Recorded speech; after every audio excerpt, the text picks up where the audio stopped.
Hey everybody, welcome to Community Service Podcast. Today I have my good buddy on, Steven Garza. He's the man. He's funny as f***. He just got passed at the Comedy Store. He has long hair too, and he never did drugs, and I found that out. And I'm mad at him. I'm gonna edit him out of his podcast on my, you know what I mean.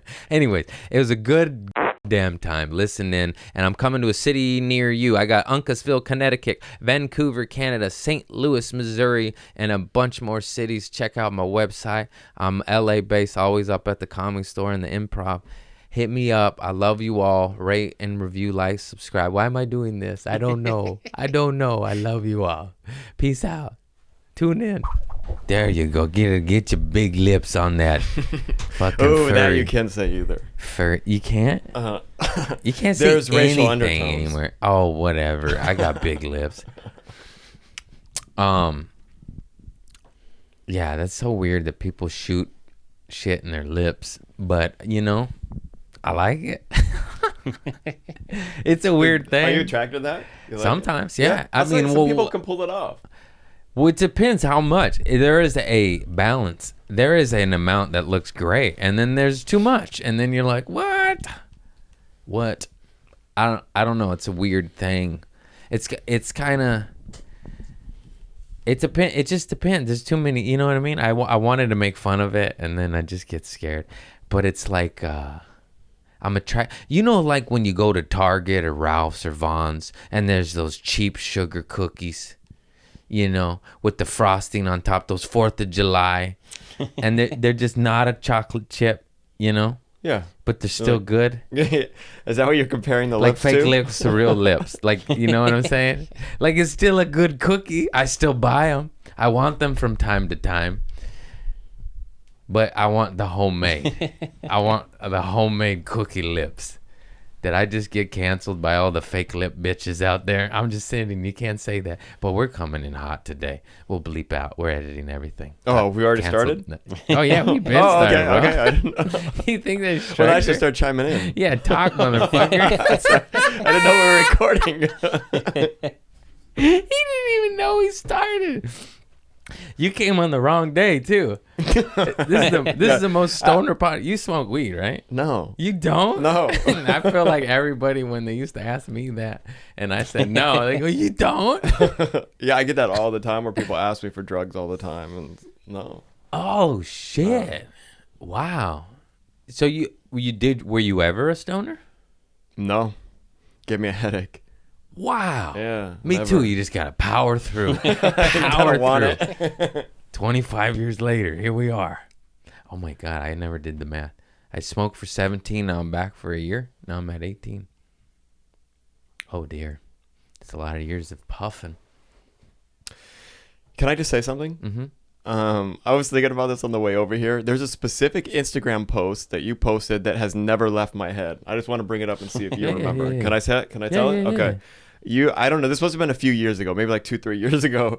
But and I didn't even see that it was your post. I just saw that, and it was like your body, right? But your junk pushed under. Oh, tucked in? Yeah. They flagged me for that. Oh, did they? They flagged me. That was one of my favorite posts.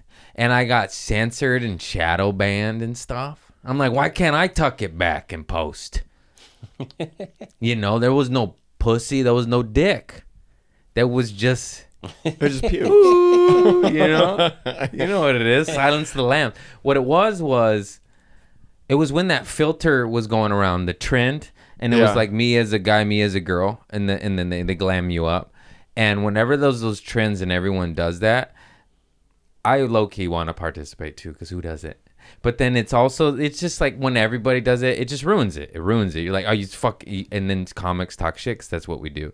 So my version of that is I did me as a boy, you know, like this. And then I did me as a girl, but it was my man pussy with my dick flapped back. And just so it was just like that, you know. That's a good joke. Because it was me as a boy, me as a girl, you know. Yeah, but I don't think it showed your face. No, So no. It was just Right. Yeah. It so, was just my my abdomen. It was just tits and fake man puss. it took me a second to figure out what I was looking at. I lost a lot of followers that day. You homophobic pussies. I say all these silly things, cracking jokes, but I tuck my dick back. You hear that? And then you do it, and then all the homophobes are just like, "Oh, Craig's. He's one of them. He tucked it back. I gotta go away now. Grow up. It doesn't matter. Flap out, flap back. It don't matter. It don't matter no more. The world's burning. Do what you want." Anyway, my favorite post of yours. Wow. I kind of knew you were going to bring that one up, too. How did you know? That was because they deleted it anyways. Okay. Instagram, and they just tooketh. The Lord giveth and the Lord taketh away. They just took my post down. They're like, this goes against community guidelines. I was like, what rat out there reported this? You know. But if you read that, they can take your post down for almost anything. Anything. You know what I mean? Anything. I had one where a guy was at a car wash and his pants were down, but drying his car and his pants had fallen down. I took a picture of that and they and it was a butt crack. It's funny. Yeah. A plumber's crack, okay. I'm not okay, but big booties oiled up, okay. I mean, that's better. But they both should be okay. Is my whole point. Yeah, and you know what? Censor that. Censor him. No. Yeah, that's so wild. It sucks. I know so many comics that will post shit on TikTok and comment on news. Like they'll comment on shit posted by major media outlets, and it's on the internet and television, and then they'll get flagged for commenting on that. No copyright infringing. You know, they do one of those face in front of. And also too, like, if they're not verified, you'll see other verified people with millions of followers that will post and talk about the same topic, and they're okay.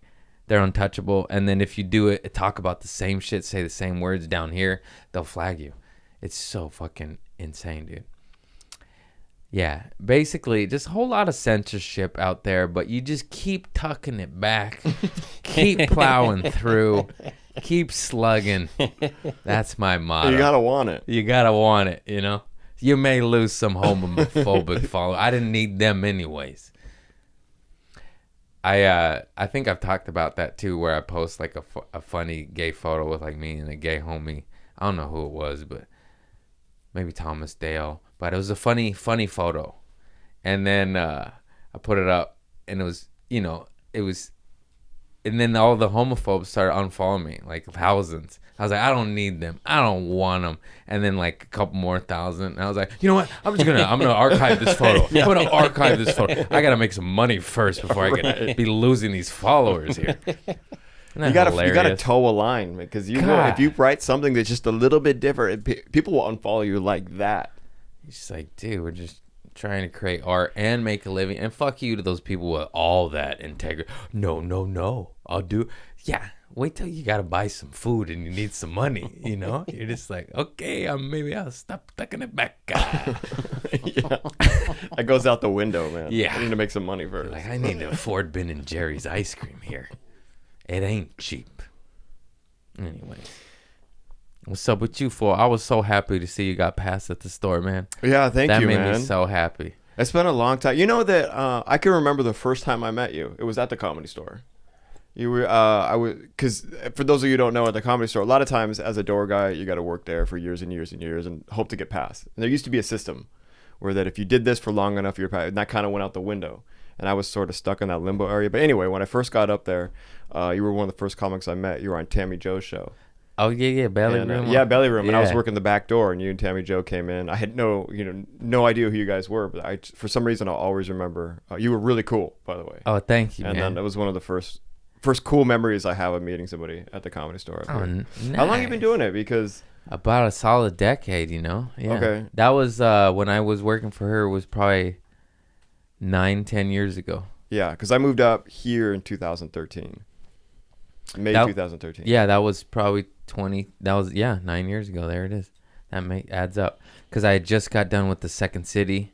I did 2 years of that. Okay. and then I was going to UCB, and then I met Tammy, and then I got sober, and then that's when it was on like Donkey Kong, because I was always I dove all in. I dove all in at that point. You have to be. You have to. Yeah. I'm not mad at my process. I just wish I dove all in the beginning, but I did 3 years of boot camp at improv shit, so I don't regret that. I just wish I did more stand-up. I was just too terrified, and my skin was too thin. I couldn't.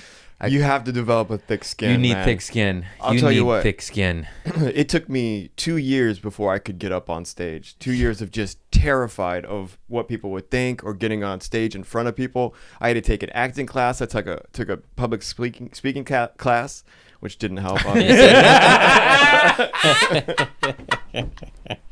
Thank you, God. And comedy God's the timing of that shit. Yeah. Today, Junior.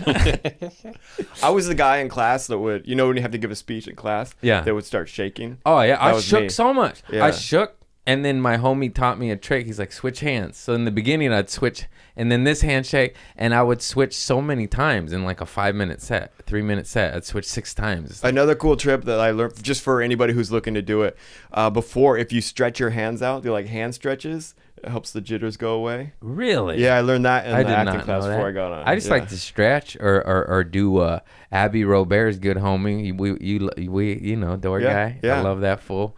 He's a funny motherfucker, and he taught me those power stances. I don't know. You just stand big, I don't really pay attention to the exact stances, but I just stand like a jumping jack. It fucking helps, dude. Before you go on stage. Yeah, okay. Like stand as if you're standing on the edge of a cliff and you just climbed the mountain. It's called a power stance. It's supposed to you feel fucking. I could rock this shit. And I don't know, it fucking helps, dude. Do you still get nervous before you go on? For sure, bro. Yeah, I don't think that ever goes away. No. I have heard this from some OGs where they say, like, the moment that goes away, you're in trouble. Because it almost means you don't care anymore. You're too comfortable. You don't care. It's like they used to say with the Blue Angels. I never knew if this was true or not, but you would get to fly for 2 years because you get too comfortable in the cockpit and you start making stupid errors. I don't know if that's true or not, but that's what I always thought about that. It can be true, for sure. And I'm sure that's, there's exception to the rule, and I don't think Dave Chappelle gets nervous anymore. But even some of these extremely famous fucks that are millionaires from comedy, I see them get rattled sometimes. If it's a rowdy room or, it's this or that, they go, oh, shit, you can see it. And it actually makes me happy because it's like, oh, you're still human, like it's fun. And it's fun. It's fun because nobody's safe. Like, you know what I mean? You never know what's going to happen. And Jerry Seinfeld can all bomb. Exactly. On the same show. Or you could do well and I could bomb, and he like, it is not, that's it. If you attack it, one piece goes wrong, I've seen that. Yeah, I've seen shows where guys that are just monsters on stage, but for some reason they just don't connect at the beginning, or they say something that alienates an audience, and then it's just digging yourself out of a hole. It really is a science if you think about it. Like, there's so many things that come into play, and I don't want to name names, but I remember seeing a murderer bomb his dick off with the same material that murders 99.9%. I mean, murders Breville, just like walls. And then it was just too abrasive or something that one night at the factory. And then I went up there and had a good set, and I just felt so good about myself. And I remember thinking that. I was like, oh, nobody's safe. This 25-year vet just bombed his dick off. And he's a killer. He's a killer. I noticed that when you're in it 25 years, you're much more comfortable with that silence and that bombing. Yeah, that's certain. Because it eats me alive. It still eats me. I think about it the whole night. Better come quick now.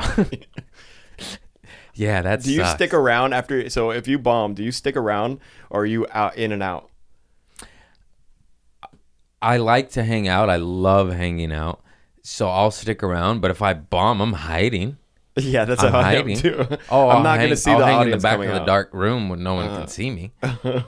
And if I have a good set, I like to shake hands, pass out stickers and shit. That's I remember shaking Joe Coy's hand. He handed me a business card at the Laugh Factory, and people make fun of that. I think that's hard work and how you get fans. You know how that's just weird and frowned upon at the Comedy Store if you just pass out business cards. Right. Yeah. That's one of the things I like about that place, though. But I do too, because there is, if you're barking business cards at the store, which I just said. I'm not like, if someone says good set and they shake your hand, that's when you do it. That is a targeted. They like you. Bam. Don't go, then you're the asshole. That's all I meant by that. There's a balance to everything. There absolutely is. And then you find, those are the ones that you find on the sidewalk on the way out of the club. Somebody wanted them in the first place. So you're just giving them away. Exactly. So pass them out, but to people that want them. Don't be Mormon. The best is when, so say that you're on the show with a good buddy, right? And you're standing outside of the room and people are flowing out. You had a good set. Maybe they didn't have the best set, whatever. And then either they come up to you or your friend and they go, hey, man, you were really funny. And they don't say anything to you or they leave one of you out. Is that not the most uncomfortable situation? This is what they do every time. They go, oh, you were good too. I have a buddy. You're like, too late, buddy. I don't need it. Keep walking. Because what you just did there made me feel bad. Before, it was fine. I'd rather, just ignore me altogether. You had a good set. Say good set. Go on by. You don't need to go, oh. I had a friend in San Diego.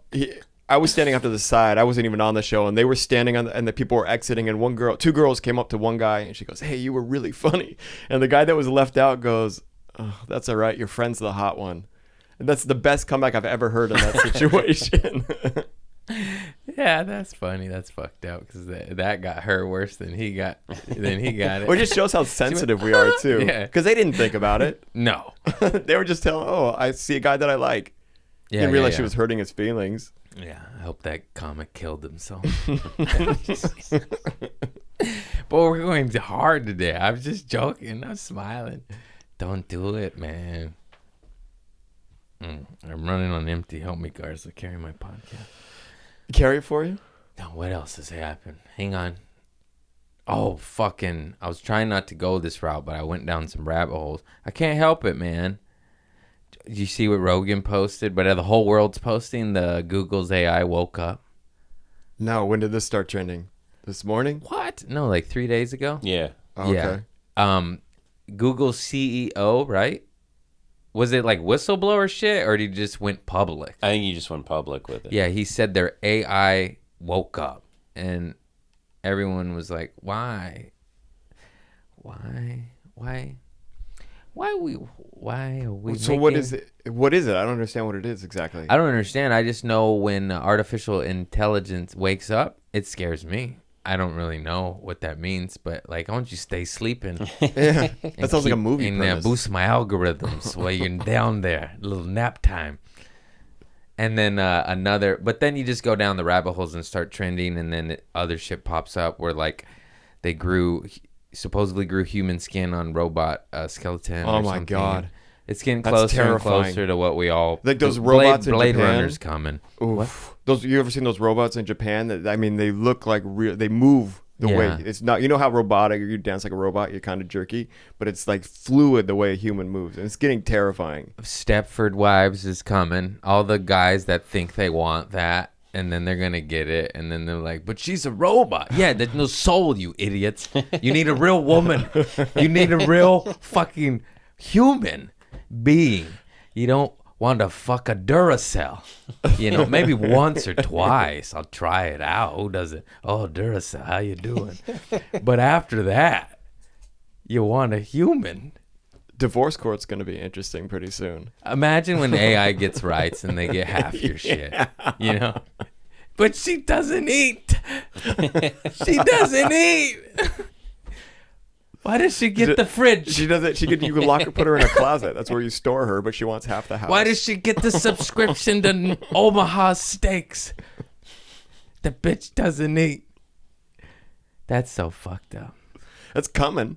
And no, gonna that's happen. what's scary. Like, these are jokes. 10 years from now, I'm canceled for these jokes. Did you hear what he said about my AI wife who doesn't eat? My Stepford wife? That's my robot pussy. You can't talk about my mechanisms that way. Does that ever scare you thinking about saying something now and 10 years later? You know, we're not even thinking about it now and then 10 years. It's all right. I think about it from time to time. You got to pay the piper when the piper comes. Sometimes it's a woke bitch pussy mob. And it's all right. Yeah. And then also that's you staying true to yourself. Yeah. You know, if you hold back too much, then... When the dust settles, we'll all know they're wrong. Yeah, absolutely. Especially when it's coming from... When they're turning someone who into tells leather jokes. faces and the gesture is hung.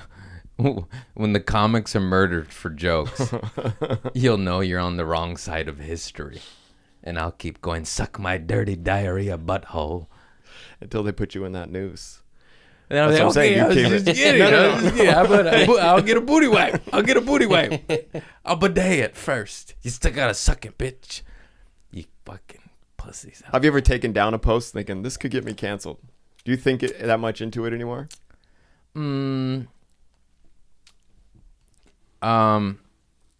Sometimes, yeah. I know well, one time I was working for a network, or I was about to work for a network, and then they said, take all this shit down. And I had to take all this shit down. But for the most part, I let it fly. I pretty say some pretty wild shit. Me censoring myself still is probably wilder than most cats, I would say. But also there's all extreme comics, shock comics that go to crazy town that I'll never go there, you know. I don't know. Well, that's interesting because you used to work Trader Joe's, right? Yeah. And you got fired for a social media post, didn't you? Yeah. And then they made it a company policy and had meetings across the nation, like not to do it. I swear to God. It's in the new training video. Yeah. Yeah, don't do what he did. No, just don't post on social media in the store. You will be fired. But I remember, because you used to post a lot. I remember I would follow your days at work. Oh, yeah. Oh, yeah. We used to get wild up in there, man. Anyone who saw that OG shit when I was still an employee doing stand-up, this is the wildest times. It's because you're a stand-up at heart, right? And Yeah. you're just paying bills with this. You haven't started quite making money at stand-up. So, Yeah. you know, you need that job, but still you're a comic. So anything that's funny, you want to catch it. You want to be. Oh, yeah. That's how I was. I was yeah. sitting on bread. I was fingering yogurts and shit. That sounds gross, but it was the assholes, you know, like who were mean to me, and I'd be like, "Oh yeah, you get a double." Oh, you mean the customers? Yeah. Yeah. If you're an asshole, you got a double swipe of the chicken, and then if you were nice or poor looking and look poor, I would just give you free stuff. Oh, I want to ask you something. This happened to me yesterday. I want your opinion. I really do. I was going to ask you this off the podcast because it's been on my mind. This happened yesterday. I went to Subway. I was ordering a sandwich, and he was making it right there in front of me, right? He had put the meatballs on the bread, and then as he was asking me what I wanted next, he turned over his shoulder and sneezed.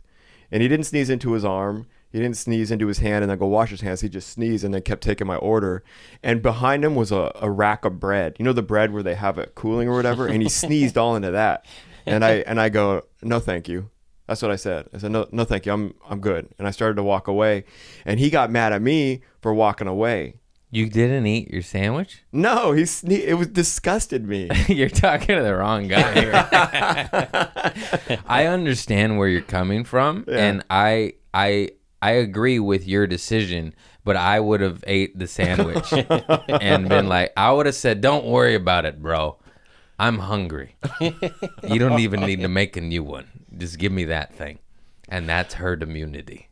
You're right. I probably should have thought about who I was asking Get it before. together. I thought you were going to be on my side. For country, for God. Take that meatball sub. No, I walked out. I couldn't handle it. Yeah, I get it. You know, I respect your decision, but I roll differently. Yeah, you do. Well, what about all the bread that he sneezed into? Somebody had to get that. That's the least of their worries. Subway puts yoga mat chemicals into the bread. You should be more worried about that chemical than some germs out of a fellow human being's mouth. How about the fucking endocrine disruptors fucking up your central nervous system? because yoga mat chemicals isn't supposed to be in white bread, you know. No, that's a good argument, actually. And maybe I put the bleach out of there too while we're at it, and then he dies. All right, this isn't making me feel better about my We decision. keep eating that I'm actually Subway. on your side. You changed my mind. How's that tuna? What's that made out of? Fucking synthetic hay? I guess if you're in Subway, you shouldn't be there to begin with, so you know what you're signing up for. Yeah. And I didn't look at it that way. I do like that tuna sandwich. I'll eat that synthetic hay with extra mayonnaise.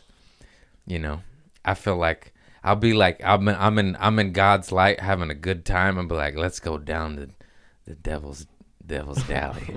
I was trying to think of another. What's the D word?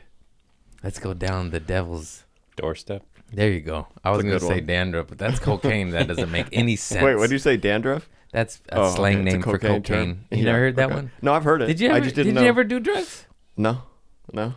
What the fuck, Garza? You lied to me, man. No, you assumed. My look lied to you. I did. Yes. You're like a unicorn, you know? In the comedy world, absolutely. And just the long-haired world. Yeah, that's true. The Yeah. unspoken long-haired bond. I've talked about this a bunch, but it is a real thing where you just go, you know? Yeah, I get that, but I just play along. Yeah. I know what I'm doing. I know what I look like. I talk about. I smoked with a stranger in Barstow, and it just at a In-N-Out, Yeah. and he just went and then we smoked a bowl. I never met that man in his life. We just both had long hair and a grin, and we know what we're doing. Pit stop. I went to Jamaica one time. I had long hair at the time, and I couldn't go anywhere. Everybody offered me weed, and I just had to pretend like I smoked it, but I had too much. Like, oh, I'm good. I got enough. I got it. Yeah. I don't want to say no. I don't smoke. I forgot that too. I just remember. That's how I met one of my old drug dealers at Trader Joe's. Long hair. Rang him up. He said, come outside. I was like, okay, I'll go do a cart run. Did a cart run, smoked the bowl. It was tasty. He's like, hit me up, dog. Hit him up. Bought pounds off him for years. Long hair. Don't care. That's a good man right there. You know what I'll get after shows? People will hand me buds or You take just it, weed. right? Yeah. And you give it to your friends. I just that give it to smoke? whoever Yeah. that smokes. That's I what get that I did. quite a bit. Because I smoke weed now, but I didn't for 8.5 years. So I got lots of free weed, and I just give it to my father and my sister and my friends and my producer, and be like, here. It's like gold, Jerry, gold. It goes a long way when you give somebody just free weed. For Oh, hell yeah. Oh, yeah, I'll take it. Oh, that Oh, it guy. I does. like that guy. It got me a spot once. I just got all this free weed, and I just saw Em and her friend on the porch, and her friend was like, oh, I'm in town, you know, this, that. And then I don't even know how it came up, but it was weed. I was like, oh, yeah, here's a joint. And they gave me one of those boxes, you know, so I just had all these joints. I was like, yeah, take one, take two. And then Em just texted me later. She goes, you want a spot? And I was like, yeah. Is that how it works? Random acts of kindness. Yeah, I don't know. I'm into hippie shit, but like I try to operate like that and not be transactional when it's organic and just like, here, you know, when you're like, hey, I'm gonna give you this oil, CBD oil, but you better edit but you know, it's just more better if given. I remember watching that with the bigger famous fucks that we hang out with and shit. You see them operate, Yeah. where they get offered stuff and they're like, what do they want, you know? And like, no, it's just a fan, they love your shit. Yeah. And then they're like, oh yeah, you know, it changes things. Sure. It changes things. They're like, what are you getting at? Like, Yeah. oh no, we just love your shit. Oh yeah, come on Yeah, in. there's like an instant bond from that. Yeah. Isn't it weird? You ever think, like, at the point we are now in comedy, just the people we've gotten to hang out with, or sometimes you find yourself in a green room sitting next to, I don't know, Bill Burr or Chris Rock, and you're like, what? I grew up loving these guys, and I'm in a conversation with them. That's so cool. I love that. I was thinking about that the other day. It's the weirdest shit ever. It's so cool. It is. It's so cool. And it has become normal for us. And I forget sometimes. And that's when I get all geeked out and happy. I know. Like, this isn't normal. No. I'm sitting next to Harlan Williams and Tom Green right now. Yeah. What other? Like, I grew up watching these guys on TV and movies. And they're just talking to you because And now you're in their business. I have his number. And I'm like, want to play racquetball? What the fuck, dude? Wait, are you racquetball now? No more dodgeball? No, I'm dodgeball for life. Okay. I've only played racquetball with Harlan once. Also, he is so good. Really? He is so good. I wouldn't have guessed it either. That motherfucker was mopping the floor on all of us. Young bucks, too. It was me, Francisco Ramos. And Francisco plays tennis. Francisco's good. Yeah. Who else was there? I think Andy Farag, fucking Vinny Fastline. We were just racquetball, bam, bam, bam. And everyone played everyone, and no one could beat Harlan, man. No one could beat that motherfucker. He was so good. And I played racquetball a lot back in the day, and there's these fools that just know, they're just like generals. I'm a wild maniac, and I'm good, but I'm the Tasmanian. I'm running this way, running that way, just whacking the ball.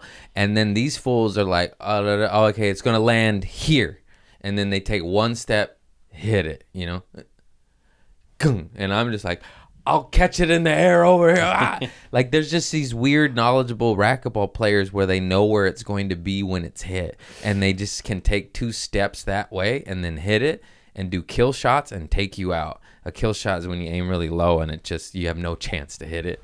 And I'm just like, you know what I mean? That's how I was when we played dodgeball together one time in West Hollywood. Oh, yeah. I went to your dodgeball league. That's and right. I thought, oh, yeah, You man. showed up. Yeah, it's just dodgeball, you know? No, man. I got manhandled. Oh my!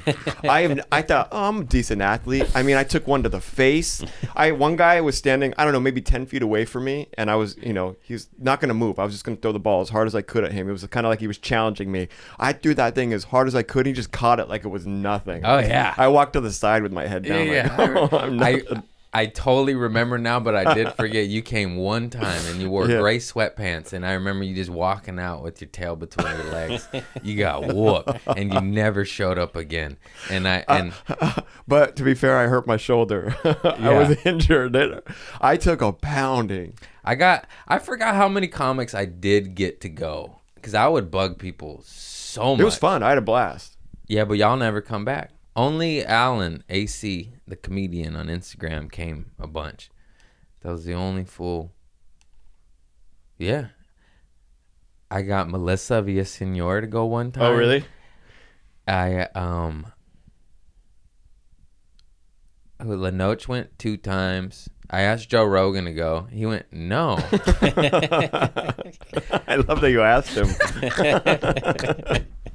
In the hallway.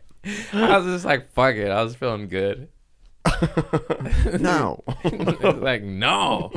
I think he said something so funny. He's like, no, I fight people. Like, but he meant it like, that's how I get my thing that you get out of that. And I was like, yeah, yours is a whole nother level of adrenaline when you're, you know?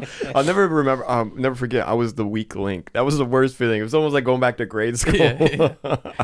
People don't take it easy. No, they were throwing it behind their back. All these trick shots. It was amazing. I was blown away. Light up a weak link with all that I have. And I'm like, you get in this or you get out, you know? There's no. And they always go, oh, like surprise. It's like, you wanted equality. Here it is. Yeah. Here it is. I've done that a bunch. Sorry. I see one color out here, red.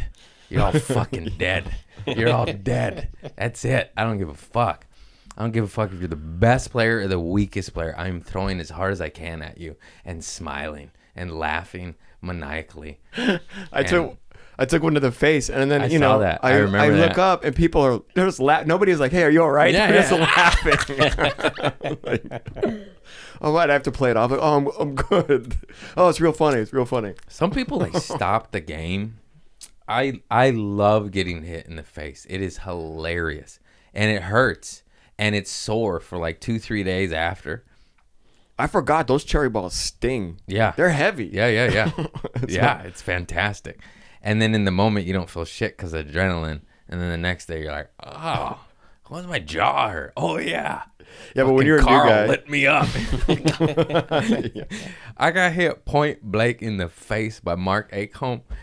He's got a cannon sometimes. He's a weirdo. Dodgeball is so weird because you could learn things. And what I mean is, like, if he's not warmed up, I'm not afraid of his throw. And if he's warmed up and he's slinging it, I'm like, oh, shit, this is something to be, it's a force to be reckoned with. But I'll still catch him either way. That's why I love it. Like, throw. Anyway, he threw it at my face so hard, point blank, from like 4 feet away, and I just blinked. I didn't move. I didn't bat an eye, and I just ate that shit.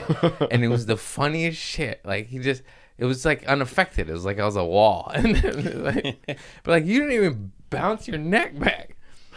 Yeah. I'll never forget. That ball was coming at me so fast. I didn't even have time to move. It was so fast. I saw it and I wanted to react, but my brain was still getting to my body, so I couldn't even put my hands up to block my face. It's the best, man. It's the best. Nothing like it. The fucking league, they didn't do it this season. I'm jonesing. I need some dodgeball. Well, there's got to be other leagues around too. Yeah, I just need to find one. They got WeHo dodgeball on Wednesdays, but I got a show. I'll cancel for dodgeball. I would good. Every now and then. I'm like, no, I can't. I said no to a Comedy Store Monday main room spot, but it was championship game, you know? Oh, you can't miss that. I know. I think your priorities were right on that one. Yeah. I just wanted to play dodgeball so bad. It's so joy. Is that a real... I said that wrong, but you get it. It's so joy. It's just joy. I am new to this country. It's so joy. It brings you back to, I don't know, it brought me back to my childhood, you know? And I could see why you'd want to play it every week. It was fun. It's my love language. It's like maniacal chaos and pain, but love. You know? If that makes sense. And calculated and orchestrated. It's just chaos. That's why I like it. Because I think Dodge is similar to just my personality. It's like, yes, I just like all the, you know what I'm trying to say? Yeah. No, I get it. It's like 7 balls. It's the right amount of adrenaline and pain I need to feel alive. I don't need MMA. I don't want to get knocked out. Well, maybe by a ball, yeah. You know, and I that could possibly happen. You know? But not, yeah, that's all. It's just so funny, the amount of time I've spoken about dodgeball throughout the history of my podcast. It's so funny. There was a weird bond between everybody there, too. It's a good community. You know, I did like that. Good community. I mean, we're in the heart of Hollywood where it's a little, you know, Hollywood's a little, who am I kidding? It's fucking dirty, tweaker, gross, shit, piss, drugs, crime. And you just leave your wallet and phone out and everything's fine. Yeah. Just on the and it's just a good community. Everyone's got each other's back. But they'll also throw as hard as they can at your face while on the court. They're not afraid to break bones. That's why I love it. I guess that's what it is. Huh? I said they're not afraid to try and break your bones. Oh, yeah. But there's a weird respect when you... I noticed after I took one to the face, like they're like, oh, he's not going to leave. He's going to stick around. Yeah. It seemed like people kind of let up on me a little bit. Like, all right. We'll get him harder next time. It's like being jumped in prison. Yeah, it's just it's a good time, man. If you're into high octane fun, I really mean this. Go look that shit up. It entered my life when stand-up, sobriety, and dodgeball all came at the same time. I swear to God, it was a perfect storm to keep me sober for the amount of time that I've been. You think it's hard to stay sober being a comic because you're around so much so often? Yes and no. You just need to find the sober comics and latch onto them, and then you're cool. Because if you don't have that, then it's trouble. But if there's so many of us, it's a revolving door. You know. Well, people ask me that all the time, but I never had an issue. It was never. But also, you know, sometimes that means going home earlier. You know, if I'd never hung out at the store past midnight, and now that I smoke weed, I do. Oh, okay, yeah. And it's also, a different beast. It's a different beast. That shift changes. The freaks come out at night. That shit gets weird. That shit changes. That's what I like about that place, though, is you never know what you're going to see late night. You never know. Yeah. I mean, audience members wise, and then on stage. Yeah. Some of the most intense things I've ever seen have happened late night there. I can imagine. Can you share some stories? Especially Tell we used to be open shit. since 2:30 in the. We used to close about 3. 2:30 Yeah. and 3. This is during the Tommy days, the old talent booker, and there used to be this guy. Aprovia was his name. Do you know him? Mm-mm. He was. I guess he's a schizophrenic, and he's been there since the Mitzi days. So it's tradition on Monday night that he would always close out the show, but he's lost his mind. So when he goes up there in his mind, he's on the Johnny Carson show, and he does this Johnny Carson same 15 minutes. This is scary as shit. Yeah, I literally am more scared than any. I'm so scared right now. And Sam Kinison used to mess with him when that was like his thing. Sam Kinison messed with him, and Don Barris picked up what Sam Kinison left. So he just fuels the fire. But anyway, he'll go on there, does the same 15-minute set while everybody in the back of the room is throwing things at him or yelling at him. And he will not break from that 15 minutes. One time, one of my first shifts are like, hey, yeah, go get him off the stage. Just I didn't know. I was a new guy. So I tried to get the microphone from him. He took the microphone out of the cord, ran out into Sunset, into the middle of traffic, kept doing his set in the middle while traffic was going around him, didn't skip a beat. So he's doing the set out the stage, down the stairs, on Sunset, and then the closer you would get to try and get the microphone from him, the further into traffic he would go. I've never seen anything like that. This is the scariest shit I ever heard in my life. I thought, I'm going to quit stand-up today. Jesus Christ. Yeah, that's wild. I always wore a green suit. I always had a green suit, and someone said that he I guess his wife died and that's what broke him, and now he's just this crazy dude. But it's weird that like this guy that never let go, you know what I mean, wants comedy so bad that he'll get up there every Monday with all the stuff he has to put up with and still do it. When I first started doing open mics, there was this comic that was homeless and schizophrenic, but he was big in the 80s and he got on Letterman and everything. Yeah. And I'll never forget that. I was like you're on Letterman and now there's shit down your calf. Wait, he was on the open mic? Yeah, and he was always first because he lived outside the open mic. So he'd sign up. He'd sign up first. Like, damn. And he had this song about how he wanted Jen to be his friend. The manager, Jen? No, Jen. Just Jennifer Aniston. Oh, okay. I want Jen to be my friend. He had this guitar. Man, he's dead now, that's for sure. This is dark. Way to bring it down. Sorry, I didn't mean to do that. Way to inspire that dark memory. Well, I guess all the crazy stories are dark. If you're thinking about coming to Hollywood, don't do it. That man made it. He made it. He's living our dream. He made it, and now he's dead. It's also strange, and I mean funny in a way, how fast things can change career-wise. Yeah. You know, see someone who's on the top of the world, and now he's doing an open mic. Yeah. That's crazy. Take care of yourselves. Take care of your mind. So I think you've always got to have stuff outside of comedy. Like you have Dodgeball, right? I think things that keep you sane or happy, because I like to surf, things like that. And that really helps. We have a lot of downtime. You need two, man. You need at least two things or your brain's in trouble. For me, it's weed and whacking it. No,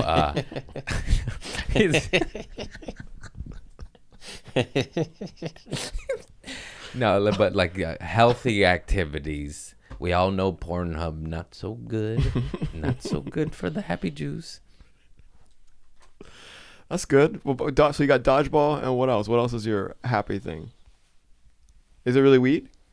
Oh, but then too much of it becomes a depressant. Yeah, that's true. You got to walk that fine line.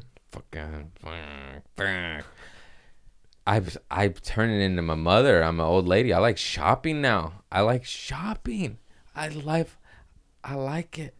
What the fuck? I haven't gotten there yet.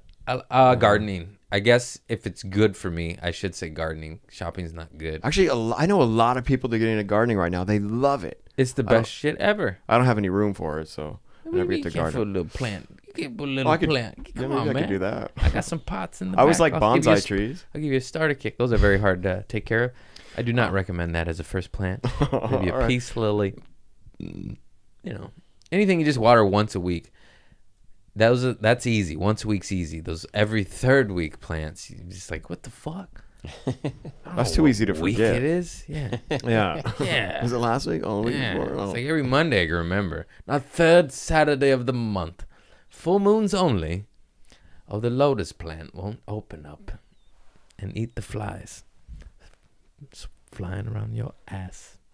Those are actually very cool plants. I wouldn't mind having one of those. I had a couple. They sold me. And they really eat flies? They really do. Yeah, yeah. That's dope. That's cool. Pretty cool. It's wild. I don't think I've ever seen one in person. I'd like to. They have them at Trader Joe's, $3.99. You could just buy them? Yeah. Oh, I didn't know it was like little that. babies. Yeah, yeah. Oh, that's really Little Shop of Horrors isn't illegal, man.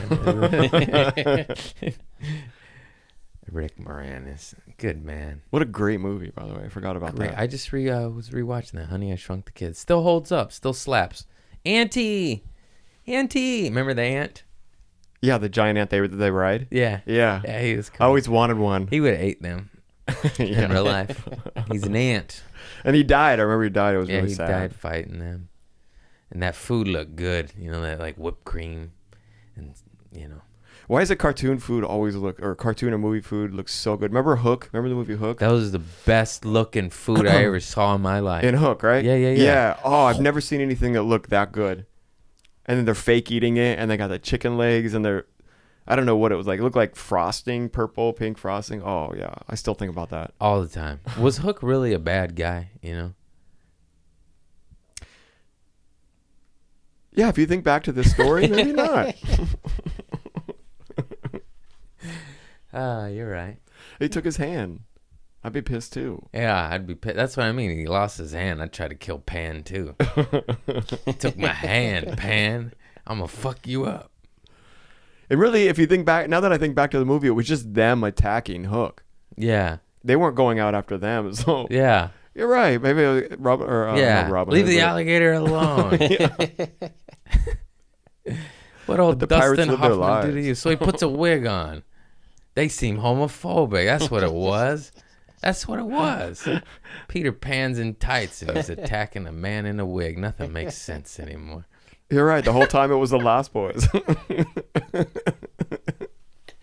Oh, man. I'm running on empty, Garza. What else? Hang on. I got something. Nope. Got nothing. He does brainwash Pan's kids, so he's not like a hero.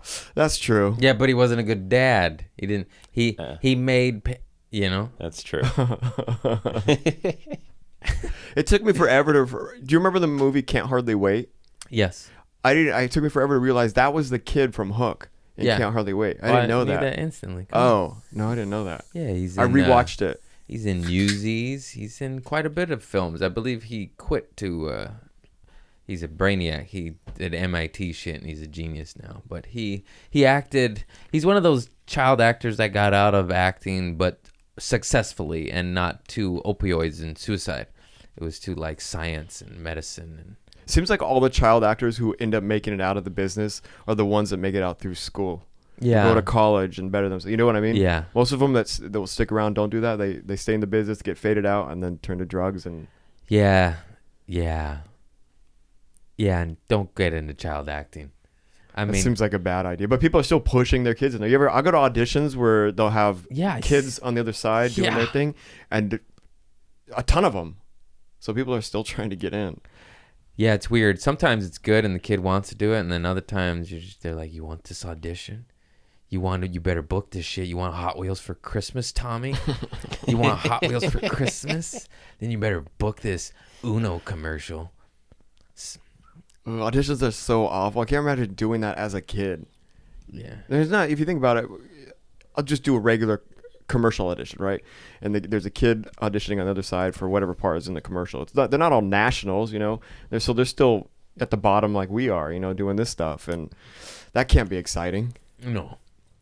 You want a non-union Oshkosh commercial for $500? You'll be there for 3 weeks. Yes. I'll take it, but you, as a kid, go play Little League. Yeah. Wow. It's Hollywood's fucked up.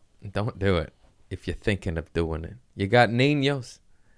My little niece booked the hell out of a bunch of shit, but then they stopped. Will she stop having fun? No, she was a baby and she's cute as shit. Oh, so I was okay. just photography. It's easy. And then as soon as it came time to Disney, you know, like they're like, nah, maybe we'll let her be a child and enjoy bugs and grass and life. Remember the kid from Sixth Sense? Mm-hmm. Like he was Haley like Joel yeah, that's Osment. right. Haley I Joel, see man, dead people. he was a good actor as a kid. Like I would Brilliant say he's a actor. dope actor. And then I don't know if it's you don't age well or whatever. No, he still looks the same. That's the problem. He's like 38 and he looks like he's still in The Sixth Sense. Oh, does he? His face does. This is fucked up. And then, well, maybe they just never outgrow that role. But he's a good actor. He was in Forrest Gump. He's brilliant. That kid is so good. He still books shit, but he plays like a weird character. Oh, okay. He was in Umbrella Academy on Netflix. Oh, all right. And he played a weird character, and he looks like a child Al Borland. If I could sum it up. And I hope he never hears that. But I'm a comedian. Sorry, dude. Good work. Love your work. Not your look. Oh. Yeah, it's a fine line. Like even that, like that's it's funny, and I like saying that. But what if he's a nice guy, and I just like taking shots at his. I like Al Borland. That was my favorite character. Yeah, he's good. I was thinking about that show the other day. You just don't want to look like the child version of him. That's That's true. all. Yeah, it's not a compliment. Oh, yeah, that's a great show. I love that show. Old JTT, that old little heartthrob. I remember he ran the show on all the Tiger Beat. I was same age. I was jealous. Like, what's he got that I don't? Oh, $40 million and a tan. All right, I'll go get a tan. I don't know about that 40 mil though. I'm 12. That I'll never. Yeah, he was on everything. That was the guy for all the teeny boppers. Yeah, and Tiger Beat, 3-4 years. Him in the Sandlot. I almost said Alex Rodriguez. And then I almost said Alex Jones. I don't know. That kid the in lead the guy? Sandlot. Yeah. The fast kid. Benny the Jet. Benny That's the right. Jet. Benny there the it Jet. is. And he's a firefighter, right? Nice. Yeah, I just saw that. It was whatever so the he's still a reunion photos. Heartthrob. Benny the Hanson Hanson was heartthrob. huge. Yeah. That's all I can remember. No, okay, there was NSYNC, Backstreet Boys. Who was our heartthrobs? Topanga. Oh, Topanga. Still from Boy Meets World. Jessica Rabbit. Boner I was alert. really attracted to Jessica That was Rabbit. the hottest cartoon I've ever seen. I didn't realize in my till I life. was older that I was like, I was attracted to a cartoon character as a child. And you don't think about it until you're older. Like, and I would marry her. Yeah. I would marry Jessica Rabbit. I reverse everything I said about AI and the human skin. I want it to happen, and I want my Jessica Rabbit. The Olsen twins for a while. They were a little younger than me, but they were everywhere. No, never. No, I don't know. They had an 18 countdown for them. That's how. I don't remember any Yeah, of that's that. why. Oh, they were the little generation behind us was all about them. When the internet was still new, it was like 18, countdown to 18. And then, hang on, there's more. Who else? You're in the. Like Britney Spears, does that count? Okay. That's later. Pamela We're Anderson. talking. That's way later. And you're talking Are about these later? I mean, she I'm talking was about older, childhood crush.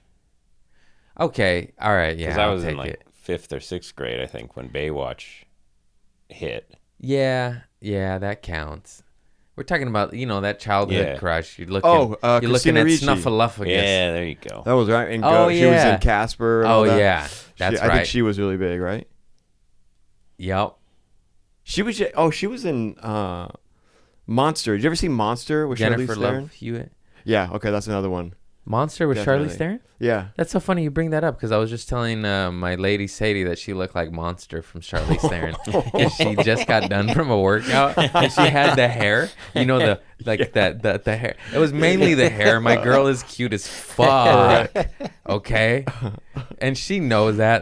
That's her love language. I know it seems like I'm fucked up by calling her Charlize Theron from the movie Monster. And then, but she knew why. But the ironic thing is that karma's a bitch or whatever you want to call it. Maybe about 3 hours later, I was doing my workout shit, whatever, and I had the fucking same exact hair.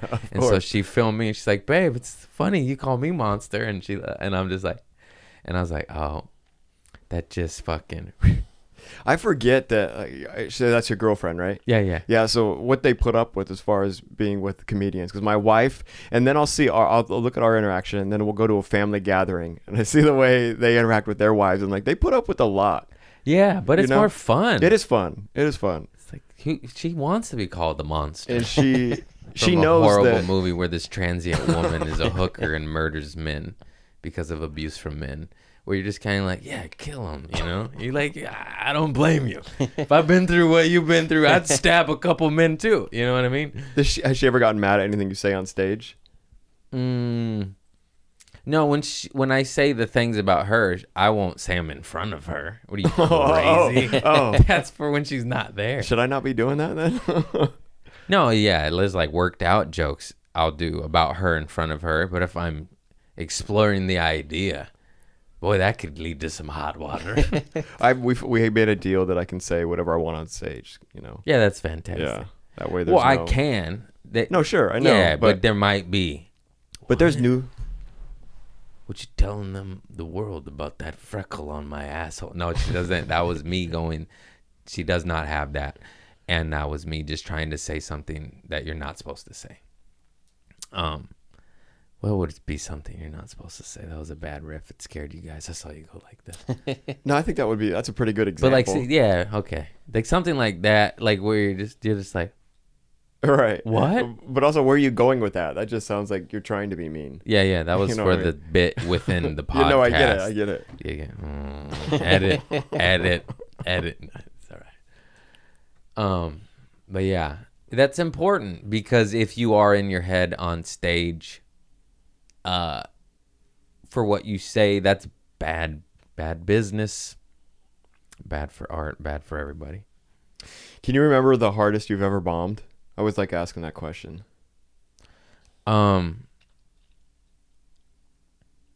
Yeah, I was trying to remember a more recent one. I felt awful up there.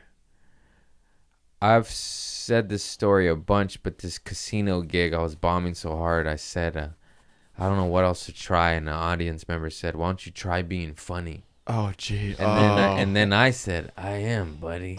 I am. That one sticks out, okay? That's why I bring that one up again. That's hard. So many though. I don't. Yeah. I just wonder if there's one that sticks with you. It sounds like that one did. Yeah, I was bombing, hosting, like a bar show, a rowdy bar show where beers are $2 all the time. It was my sister's birthday. My whole family was there, and my dad heckled me and said, "Say something funny, son." I was like, yeah. That's the hardest. I think it was the same exact response. It's like, I'm trying, dude. What do you think I'm trying to do up here? But it ended up saving my set, thank God, Yeah. and pulling me out of it. So his heckle, which was also a sword through my soul, also saved me. That old tough love is good sometimes. I stand by it, but a little bit, you know, not too much tough love. You get schizos wearing suits, won't break character doing stand up. Just enough tough love, you get. That sounds like the parent of a stand up though. Yeah, that's where you get your sense of humor from. Yeah, it's true. It's true. You definitely didn't sugarcoat anything growing up, I'm assuming. Yeah, he's just a wild man. I got a new good bit about him that's been working. Thank God. I love a new bit. But he's just a wild man. I just like it though, because they ought to get in trouble at school, you know, and bring home the note. And then, you know, the pink slip, you got detention, show your parents. My mom, I can't believe you. What'd you do? You know, my teacher would be like, my dad would be like, I don't trust this teacher. I don't like her. What'd she do to my son? You know, and I like that because it's true. Prove it, lady. Oof. Prove it. I hated that because I used to teach and I put up with that a lot. Yeah. So. Guys like your dad. You know the man. You're like, shit. This guy's a firecracker. But that's the phone good. calls you didn't want to make. It's what you need, though. Yeah, you do. You need that shit. You do. because if it's not at least some of those motherfuckers, it sounds crazy, but it's like there goes your rights, there goes all this line that keeps moving way over here. If it wasn't for those nut jobs like my father and in Texas, and I'm probably turning that way, depending on how the world goes, like it just gets pushed over here to just too politically correctness, too politeness, too corny, too canned, too suppressed. Yeah, you know what? Bland, lame, whack. But then over here, too much extreme, crazy.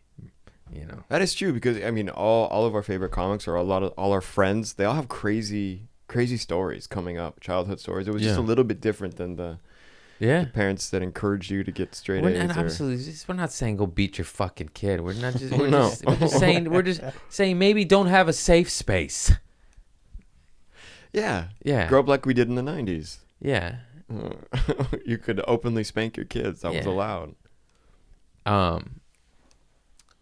It's just so weird.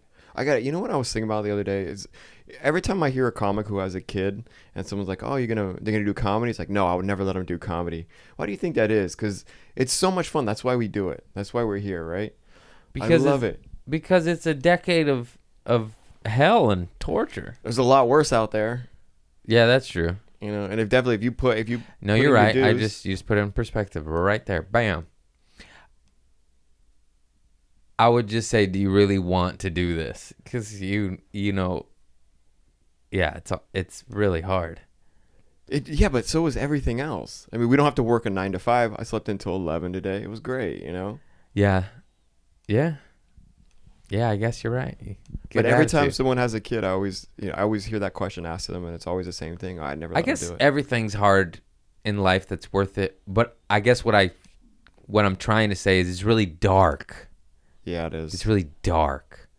So it's hard and it's dark. So if you don't take care of yourself, not for another callback, but you wear a purple suit. I can't talk. A purple suit. You wear a purple suit. Did you take the same speech class I did? You take a purple suit. Speaking of poo-poo suit, how long we been rolling? Just over an hour. Nice. I'm trying to think. I have a theme of my podcast, and I said poo-poo, and you know what I like to talk about on stage. And I'm just trying to think of any other questions and buttons I have for you. I've been trying to be a better podcast host and ask questions, and then I just fucking say, "Hey, Gary, my podcast, Garza." So that's not the goal. Anyways, let's ask you some questions. You asked me some good questions. I never even reciprocated them because I was in my head trying to think of a different bomb. What was your bomb that sticks out most? Mine, I did a show at an art exhibit, and it was a bunch of upscale people who were buying art. And they're like, "Oh, we're gonna have comedy," and they put me up, and I told some joke off the bat, and for the next 5 minutes, there was a lady that would not stop saying "next." Not funny, next. And she wouldn't stop. I couldn't even get a joke in, and I swear I got off in silence. It was the most uncomfortable, and everybody just watched me as I left the room. Nobody said anything, and the host wasn't in there, so he had to come. I had to find him outside to have him come back in and keep the show going because he had a set after me. Yeah, that's the worst. That's bad. The thing is that they all knew each other. It was an art group that bought art together and went to exhibits, and so I couldn't say anything back to her, or they would just get even more silent. That's what I bombed at an NFT thing. Don't let me forget that. Recently, I was like, I know there was a bad one recently. You said art. I was like, oh, this art show, art. Dude, you uppity fucks. Yeah. What we're not art on the wall. Fucking don't look at us and try to figure it out. Listen and laugh. That's what it feels like. It feels like they're trying to figure you out. Because I did this art show and that was I'm assuming a while ago, right? You're like, Yeah, no, yeah, it was yeah, 2 weeks yeah. ago. No, I'm like, this was Garza. You probably just would've- got passed, sir. This was probably that was a set that got me passed. Actually, that was my audition. That was well, he's gonna kill himself now if I don't pass him. Now. What? How long ago was it? Probably 6-7 years ago. Okay, yeah. Yeah. Cause I did this art show. Next, and also, if you're buying art, aren't you supposed to like and support art, an artist, the guy on stage that you're literally fucking jagging swords through his goddamn comedy soul? Oof. Yeah, that one hurt for a while. But those are back to like, isn't it true that those are the ones that make you so much stronger? Yeah. I learned a lot that day because it still runs through my head, and I realize how would I play. And when things like that happen, I know how to deal with it. Yeah, and you learn more from that one bad set than 1,000 good sets. I do. It was painful. Yeah, But I did learn a lot, as much as I hate to admit it. what those awful sets do for me is mainly back then. It's because you hit 8, 9, 10. Your skin's different. It's just you evolve. But that I would always think like, well, if I could do that, if I survived that, I could handle anything. Now, like when I'm bombing, I did this art show so bad, but then I'm bombing so hard that now it's different. Then I start to enjoy the bomb because I'm laughing at myself of how hard I am bombing. But we have a different knowledge and skill set now to where I know this joke works. Right. I know how to deliver it. I know how to set it up. I know when I fuck it up. I didn't fuck it up. Y'all suck. Yeah, sometimes This one's it is the on audience's fault. You know? And now you can always change the gears, crowd work, adapt, and change and make it work. But sometimes there is awful audiences, and it is them. And that was that art show. And it was just so funny because after, like, oh, man, you were great. It was like, really? Because nobody was laughing, you know? That's always But strange. they're just like that. I mean, I got some laughs, but, like 2 out of 25 every time. You ever That's show? not enough. You ever show where you think you're not doing well? You think I'm really struggling when you're on stage. You get off stage and everybody's was really happy. They just weren't a vocal crowd. Yeah, and you could tell when someone's weird. genuine. Yeah, With their compliment. yeah. And those are always strange shows. You're like, man, I'm really bombing. And then afterwards, everybody wants to come buy merch or Yeah, you hate your set and you're in your head and everyone loves you, shakes your hand. That was great and buys shit. And you're like, all right. And that's exactly what that is. They're just quiet audiences. Oh, wait, I thought about one when I first started doing comedy. I bombed at an open mic in San Diego, the La Jolla Comedy Store. It was probably, I think it was my second time on That's stage. right. You're store guy for life. I forgot you Yeah. came from La Jolla. I have a long history with the Comedy Store. How long were you in La Jolla? I was 4.5 years. Okay, nice. Yeah, before I moved up here. So it was my second time at the Comedy Store, third set of my life. I had a really good first set at the Comedy Store on the open mic, so I came back the next week. Not one laugh the whole open mic. And I go to the back of the room, and I'm terrified. I wanted to go, but I didn't want to see people leave because I was defeated. And some guy really leans over to me. He must have been another comic sitting in the back. He goes, hey, you have great stage presence. And then he went right back. And I'll never forget how much that meant to me. He didn't need to go out of his way. I was hurting, and he knew I was hurting. Yeah. He couldn't say good set. That was very nice. But he goes, you have good stage presence. I'll never forget that. But that's come on. I think I was about ready. Probably would have never done it again if he didn't say that. That's amazing. And that was my second worst set ever. Yeah, sometimes those words really do save you. I wish I knew who it was. I know. That's so funny. He'd be like, you saved me, sir. Now I'm past at the store. Yeah, you just quit.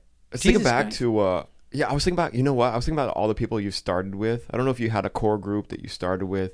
Very few of us are still doing it. Yeah, You that know? shit trips me out where I go, what happened to that? Oh, Right. Oh, they're probably happy now. Yeah. Or if you look at our Instagram, they all have families and kids. They do look happy. Meanwhile, they're looking at us and we look happy. And none of us are happy. They're not happy. They're married. But okay. Losers. I'm just kidding. One thing that happened to me. He's married too. Yeah, but not happily. What was that? I was at the Comedy Store in La Jolla or in Hollywood. And I was walking to my car in the parking lot here. Hey, Garza. And I turn around. It's a guy that I had done open mics with within the first couple months of comedy. And we caught up. I don't know how he remembered me. He happened to be driving by. He happened to see me, happened to remember me. And I remembered him right away. And after talking for a while, he looked at me. He goes, man, I should have never quit. And I think that's why I never stopped doing comedy. I never wanted to be that, you know? I've heard that too, and it did make me sad. It made me happy a couple times when people quit and they're getting money and they're like happy. And I was like, good for you. No, that's a different thing. But then absolutely. when people sigh and go, yeah. And I'm like, oh, you still want this. Right.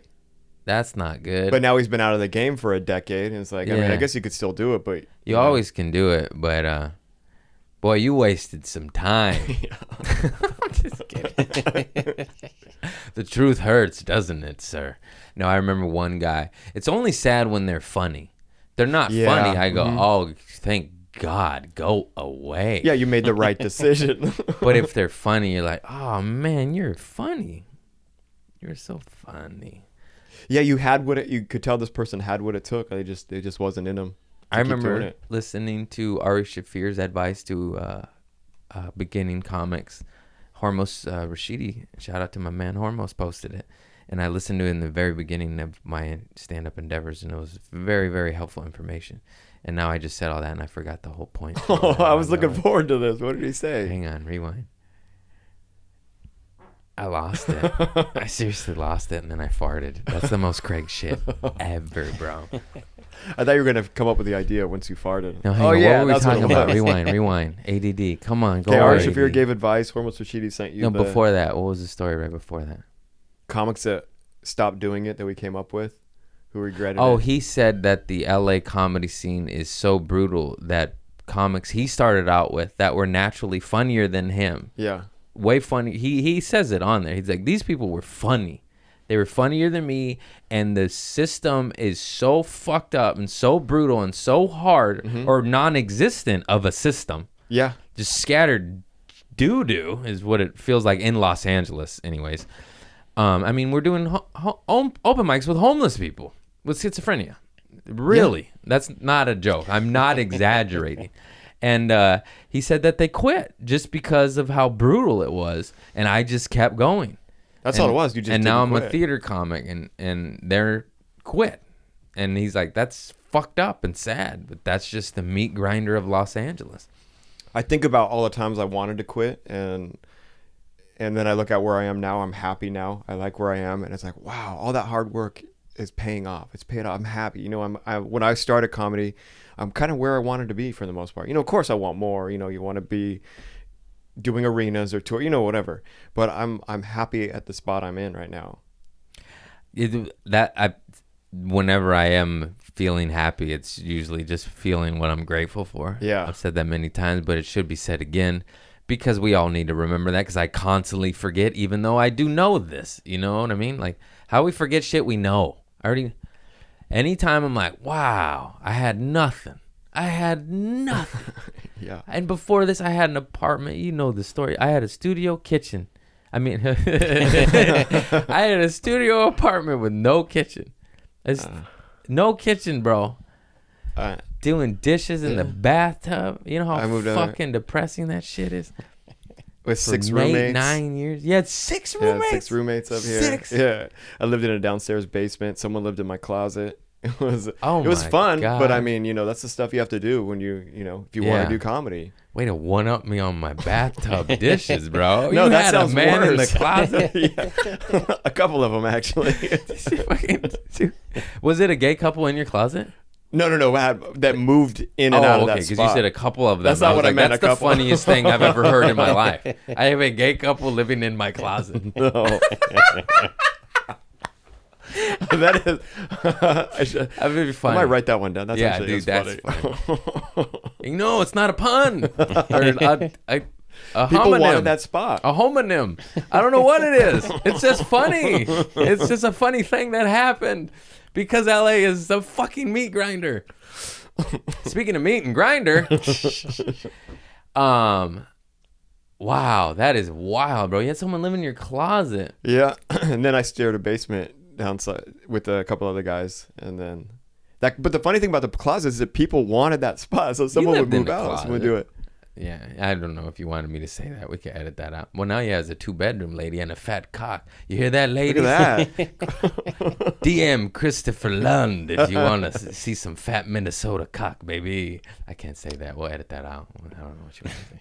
I used to do dishes in the bathtub too. But now you don't. But now I don't. But now you don't. You made it. I made We it. fucking made it, man. Now I do my dishes in the kitchen. And now I hate this kitchen. Everything's in the wrong place. The drawers don't open. They put this fucking drawer in front of the stove and it opens this much. I'm so happy. I'm grateful. I'm grateful. And you had to go in to grab a towel and you pull it out and there's like a staple in there and you get I remember living, laying in my bed, and we had a rodent infestation. This last apartment when I was in, and you could hear the rats and raccoons running around and chirping, and I'm laying there just going, What am I doing? You man? just keep one What up am I with me, doing? bro. No, that's right. Or one down in me. I thought we were just telling horror stories of. I was so poor I ate cockroaches I found on the floor. We had a dead raccoon underneath the floorboards of our apartment that they never removed, and the stench was just there of like a rotting carcass, and they never fixed it. Yeah, you should have lived through it. By the way, we're in. You just waited for God to decompose it completely. They never did. They didn't do anything for a solid 30 days. We were sitting with this carcass, so I wouldn't we have paid rent. I'm sorry. I'm in a legal battle with it right now. It's been going on for 3 years. Oh yeah, on a dead carcass smell. Yeah. If you don't remove it the next day, you're not getting my money. That seems fair. Oh, that's exactly what we I thought. put that on God right there. Turns out they don't see it that Jesus. way. You would think the landlord would be like, "Oh, that makes sense. I'm sorry you had to go through this." Nope. Pay up. Dude, they're fucking nuts, man. Fuck you, pay me. Damn. And so yeah, the whole thing is trying to get our deposit back, but we never did for breaking 30-day lease. Even though the manager, I don't know how much I can get into this, but we had a verbal agreement with the manager to do so, and then she went back on her word. Oh, I always got to record it. That was where Record it or yeah. get it on paper. We have it on paper. Also, a loophole in getting your deposit back, just don't pay the last month. Get your apartment already approved that you're moving to, so you're in.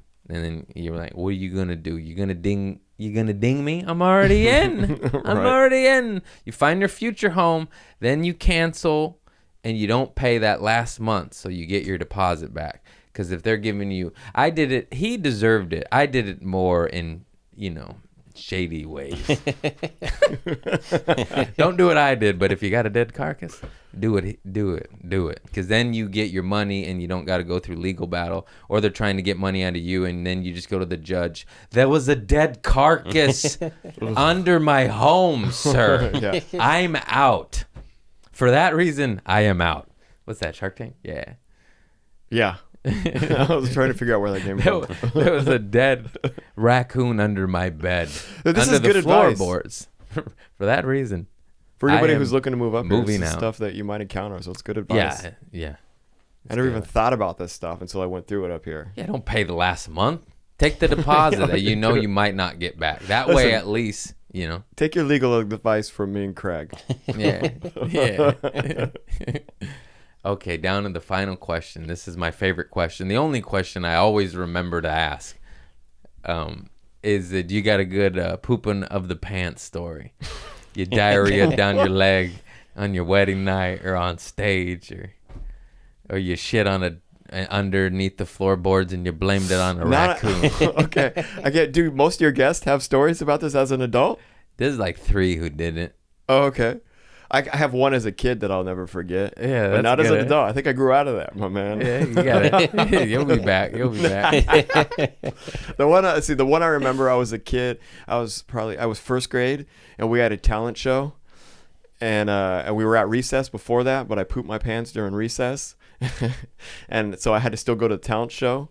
No, you don't. No, you don't. But as a first grader, you have to. So I did the talent show. I never have time to go to the bathroom. Weight. Let's get a little thick back there. Yeah.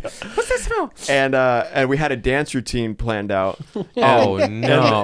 Well, it's not. I don't think it's going where you think it's gonna go. But the other guys were doing the dance, and I was scared to like separate my pants, my legs from my pants. So I was just kind of just wiggling a little bit, and everybody after the show was like, "Why didn't you didn't dance?" And I didn't tell them why. But wait, why did you just hop?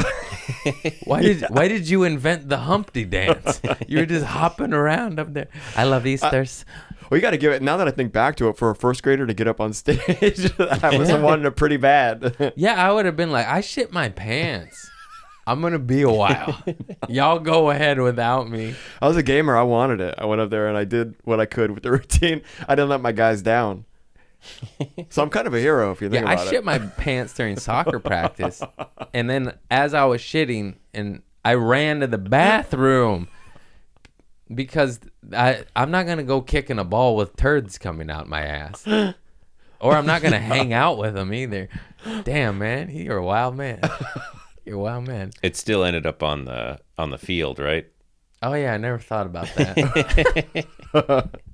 Have fun out there with that ball with all those shit stains on it. Like, oh, what's this? Yeah, that's pretty good. That's a humiliating. Yeah, you need to do some drugs and you need to shit your pants more. I'm just kidding. Don't do drugs. I'm very happy that you never had to go through what most of us, the other dumb fucking knuckleheads, have to go through. And that's good. I'm so happy for you, bro. Thank you, my man. Good on you, bro. It's great to see as we progress. We all start popping, like popcorn. Yeah, and it's so fun. It's great to see your success too, believe me. And I'm seeing your sweaters around. I saw people wearing them in San Diego this weekend. Oh shit, I was down there. Oh, nice. It's just I love seeing buddies who have things going. It's like, oh, that's so cool. Because we've been in the trenches together. The homies are winning, man. Yeah. All the homies in the trenches, we start winning, and it's you're just like, oh yes, it's good. It's a good. Congrats on Steven Garza, good man, good comedian, good dude. Just got passed at the store. Catch him there all the time. And his websites will tag you and everything, of course. Yeah, cool. And I just I love you, bro. We still love been you, buddy. each other long time, man. Yeah. Yeah. Over a decade. Out the gate, dude. At least a That's decade. wild. That's so cool. I love it. Anyways, that's it. Community service. Tune in, subscribe, like, boost the algorithms. Don't report me. I'm sorry. I'm sorry. I love you all. Peace out.